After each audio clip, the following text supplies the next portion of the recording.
I thought we were doing a holiday show today. Sorry to disappoint. Aw, we were hoping Santa Claus would be here. Are you all out of coal? No, just, it's the season.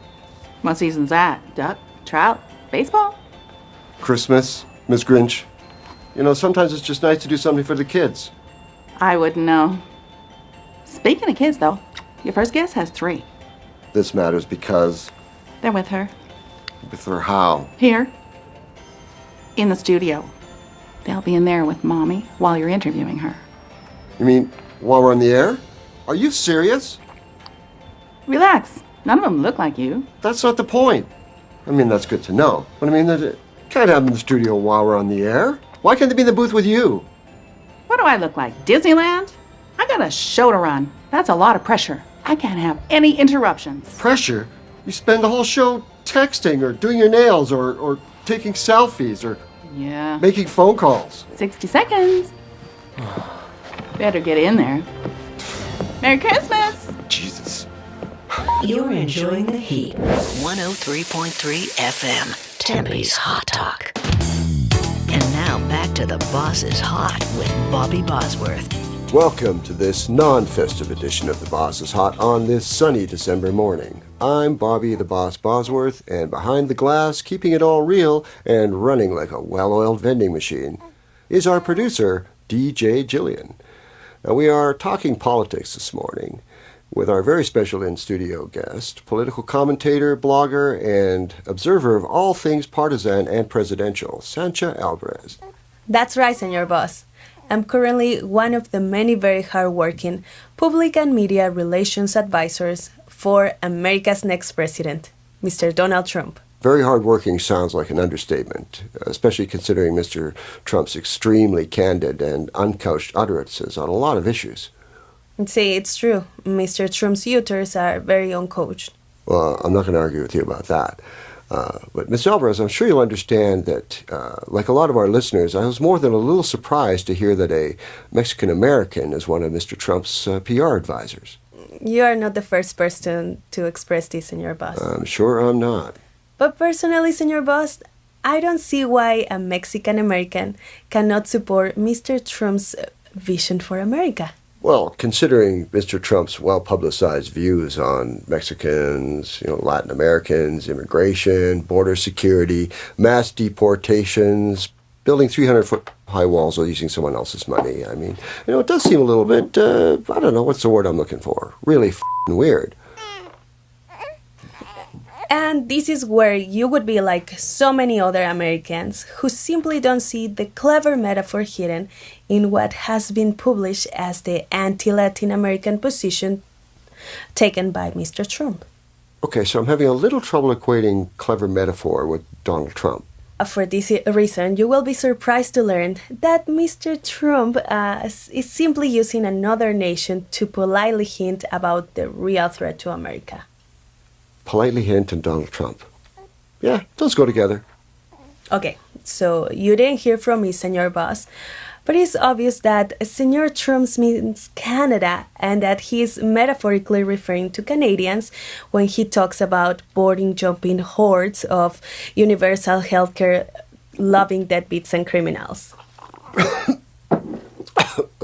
Disculpe me, senor, but I'm pretty sure I did just hear it from you, along with pretty much everyone else in Arizona. So I have to ask, and you'll have to excuse me for asking, Miss Alvarez, but are you insane? No, senor, but it's obvious that you have been drinking the media Kool-Aid. Illegal immigration is a serious issue. However, it has nothing to do with Mexico. The real threat to America is Canadians, and in particular, puffy white retired Canadians.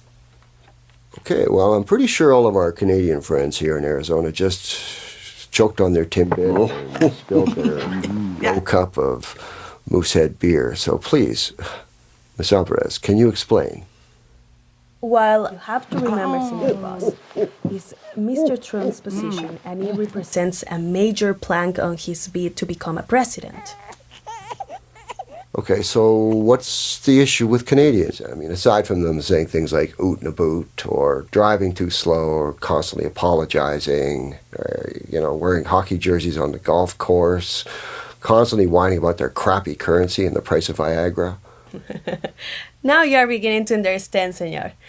The problem with Canadian immigration to the US is that there is no immigration. They just drive across the border in their beer-laden RVs, stay up for 6 months, and then cross back over the border just for a couple of hours so that they don't lose their socialist healthcare benefits. Which I believe is within the law in both countries. There is a grand loophole in our law. Canadians are not only allowed just to come here to hang around and take selfies with cactus and mesas, they are also allowed to buy properties, businesses, vehicles, golf course memberships, drive-through liposuctions. Which I believe is still within the law. Because our law is Switzerland cheese, senor boss. That's what Mr. Trump is trying to say. This situation is harmful to our nation. Which nation do you mean? Mexico or America? Does it matter? Mexicans are Americans too. We are like a big nation, since we all live on the same land, eat at the same restaurants, live in the same communities, sometimes under the same roofs even. It's like we're a big nation, one big family. You remember the Alamo? We remember the Alamo. Cheers. We're simpático. Vicente!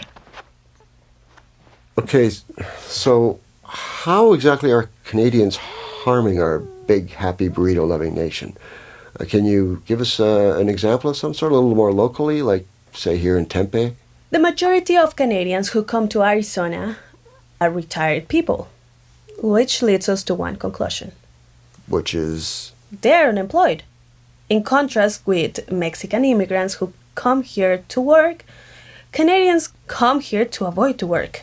Well, yes, but, just because they don't work on certain kinds of things doesn't mean that they're not working. There's lots of skilled trade work that can be done on repairing homes that were abandoned or naughty. 2008. So it's possible that there are some skilled, extremely bored Canadians who are working out there. See, now you're talking about gray market. Workers that are off the sonar.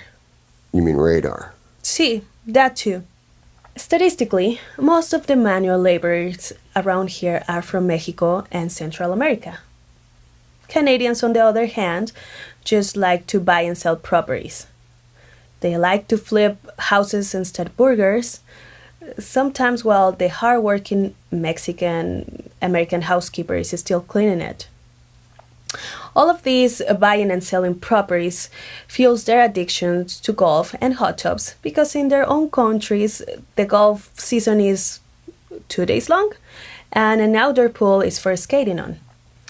Once they have assimilated into the local population, and endless streams of frostbitten relatives and friends pour across the border like so many cucarachas just to hang around until their own meat locker called haciendas onto the tundra are habitable again. These people are not contributing to the GPS and they are making the American dream unaffordable for real Americans, like Mexicans. You mean GDP? What? You said GPS. I think you meant GDP. What the are you talking about? Okay, no, never mind. It doesn't matter. Let's go back to Mr. Trump for a minute. How can you rationally claim that he was referring to Canadians when he so clearly and unambiguously specified Mexicans and Latin Americans as the source of, escalating gang violence in the U.S. or responsible for specific types of crimes? I've not heard of any Canadian gangs per se coming to the U.S. and engaging in criminal activities. I know that there are, bike gangs in Quebec, but, Arizona's a long ride from Montreal, right? And, besides, they speak French or something, so who would even know whether they're doing anything criminal or not? They are Canadian bicycle gangs, but they're small time compared with the real, serious, highly organized gangs who live right out in the open. Which gangs are those? I'm talking about the so-called retired ranchers and the retired oil and gas typhoons. Tycoons. And for those For those retired Canadians from the energy sector, I don't think we will have to drill down too far to find out they have somebody at the U.S. Customs or immigration over a barrel. Wow. Two really bad puns in a row. Gracias, señor. De nada, senora. Now, of course, you realize that these accusations are completely unfounded, and if you'll pardon the yet another really bad pun, borderline insane. Once again, senor, it's not my personal position, Mr. Trump's view, and I'm just here to communicate and promote it. I'm being paid for that. Mr. Trump believes too that we will have to build a wall on our northern border and make the Canadian government to pay for it. Well, good luck with that. And Mr. Trump, if you're listening to this broadcast, then you already know what a great job the Sancha Alvarez is doing for you. In fact, I would certainly say that you are getting your money's worth. Gracias, señor boss. I hope so. So, are you planning on voting for Mr. Trump? I mean, now that we know that our nefarious neighbors to the north are the real threat to America. Lo siento, no entiendo. Well said. Yeah, neither do I. Okay, well, let's take some calls from our listeners. We've got Flora on the line. Hello, my name is Flora Anson. I'm from Newfoundland, Canada, by the way. I'm a clinical psychiatrist with 15 years of experience. And I'm just wondering, Miss Alvarez, are you currently under the care of a psychiatrist or mental health professional? No, señora Flora, I'm not. Since acceptance for psychiatric treatment requires either a referral of a family physician or a court order, and I do not have a family doctor here. I do have a lot of unpaid parking tickets, and I tried to plead insanity when I went to renew my license, but they didn't accept my plea. Okay, thanks for calling, Florida. We've got to move on. And our next caller is also from Canada.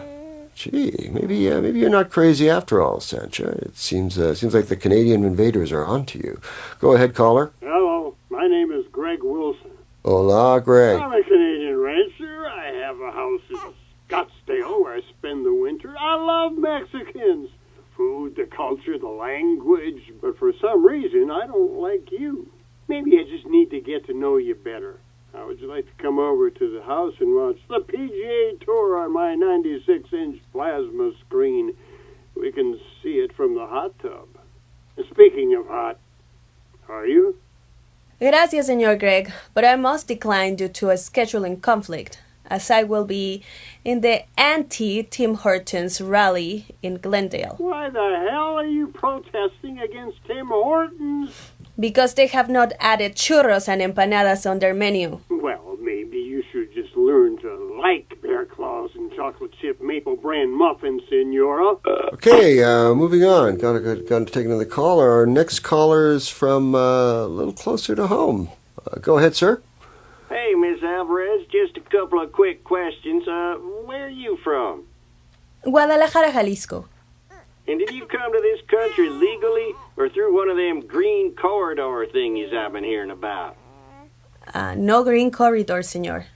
It was more like in the Bible. I saw a light at the end of the tunnel. Yeah, I heard about them tunnels. Well, listen, I just wanted to say I think you're right about them sneaky Canadians. They're just a little too much like us. And that's how they're assimilating into the population and slowly taking over, you know?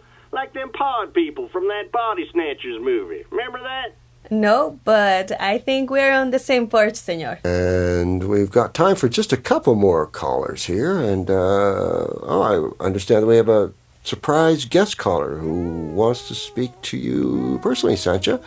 Celebrity guest caller. Oh my God, I love surprises.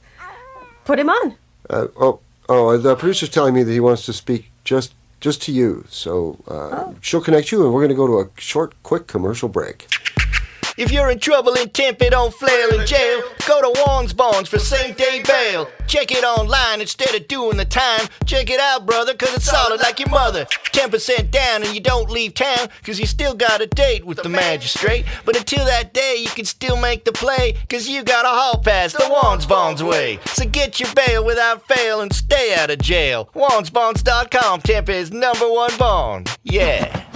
Tempe's Hot Talk, 103.3 FM. And we are back with political commentator, blogger, and Donald Trump PR media specialist, Sancha Alvarez, who was just on the personal call with a surprise celebrity guest. I'm wondering if you can tell us who that was, Sancha. Mr. Trump. The man himself. Well, that is exciting. See, he was very, very excited. In fact, I have never heard him so excited. About the great job you're doing for him, no doubt. Was doing for him. Oh, I'm sorry to hear that. So, what do you do now? Before I was in PR, I was a civil engineer with a specialty in tunnel and underground construction. So I think I can go to do that.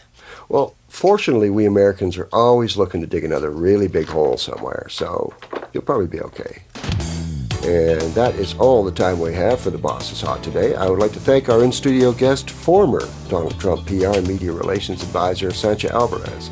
Be sure to tune in tomorrow when our guests will be Caitlyn Jenner's manicurist, Hillary Clinton's former IT advisor, and a Tempe-based lawyer offering drive-through divorces. I wish I was making this shit up. Have a top-down day, Tempe. This is The Heat. Are you a people person? Do you like people who like working with people? Do you like working with people in places where people work? If you answered yes to these questions, then you're just the kind of people person we'd love to place with other people at Tempe's premier temporary employment agency. We place people who like people with people who need people for a day, a week, a month, whatever. Call us today at 1-800-GO-TO-WORK. Tempe Temps. We make employment enjoyment.